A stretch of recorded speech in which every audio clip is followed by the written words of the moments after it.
हर गरीब चोर नहीं होता। एक लड़की की रुला देने वाली कहानी।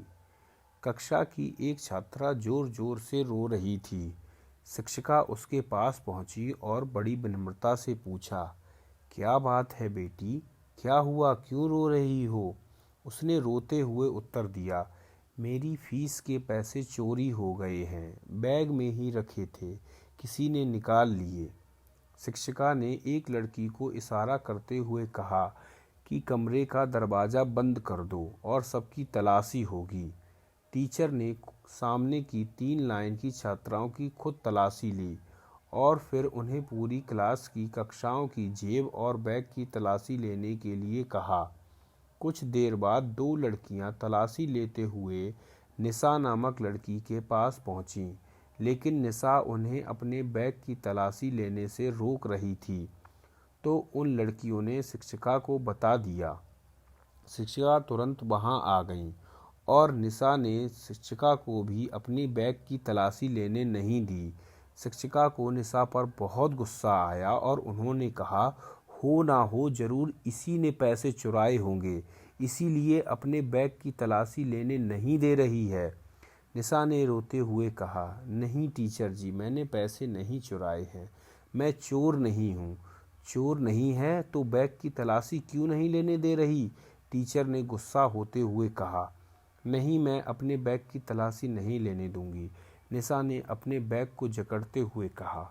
शिक्षिका आगे बढ़ी और उसने निशा से बैग छीनने की कोशिश की, लेकिन वह सफल नहीं हो सकी।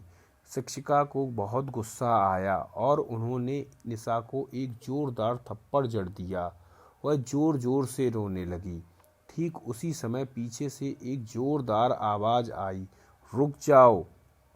शिक्षिका ने पीछे मुड़कर देखा तो प्रिंसिपल मैडम थीं। उन्होंने शिक्षिका और निशा को अपने ऑफिस में आने के लिए कहा और वहां से चली गईं। प्रिंसिपल मैडम ने शिक्षिका से पूछा कि क्या मामला है। शिक्षिका ने प्रिंसिपल मैडम को सारी कहानी बता दी। फिर प्रिंसिपल मैडम ने निशा से बड़ी विनम्रता से पूछा, क्या तुमने पैसे चुराए हैं? नहीं मैडम जी, निशा ने सहमते हुए उत्तर दिया और साथ ही उसकी आंखें भी आंसुओं से भरी हुई थीं। प्रिंसिपल मैडम ने कहा, ठीक है, मान लेते हैं तुमने पैसे नहीं चुराए, लेकिन जब तुम्हारी शिक्षिका सबके बैग की तलाशी ले रही थीं तो तुमने अपने बैग चेक करने के लिए मना क्यों कर दिया? निशा खामोशी से प्रिंसिपल मैडम को देखने लगी और उसकी आंखों से आंसू निकलने लगे।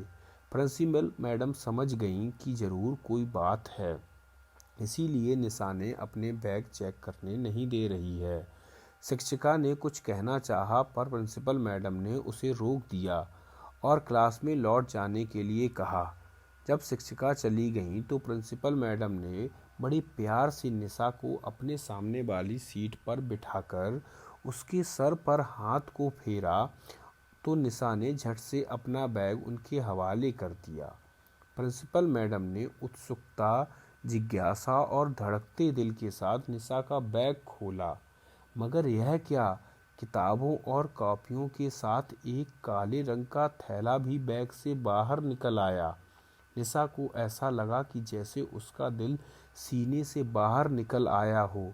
उसकी हिचकियां बंद हो गईं। प्रिंसिपल मैडम ने वह काले रंग का थैला खोला तो वो देखकर आश्चर्यचकित हो गईं कि उसमें आधे खाए हुए बर्गर, समोसे, पिज्ज़ा के टुकड़े, नान, कबाब और दही की चटनी थी। सारा मामला प्रिंसिपल मैडम की समझ में आ गया। वह यह सब देखकर कांपते हुए उठी और निशा को गले से लगा लिया और खुद भी रोने लगी।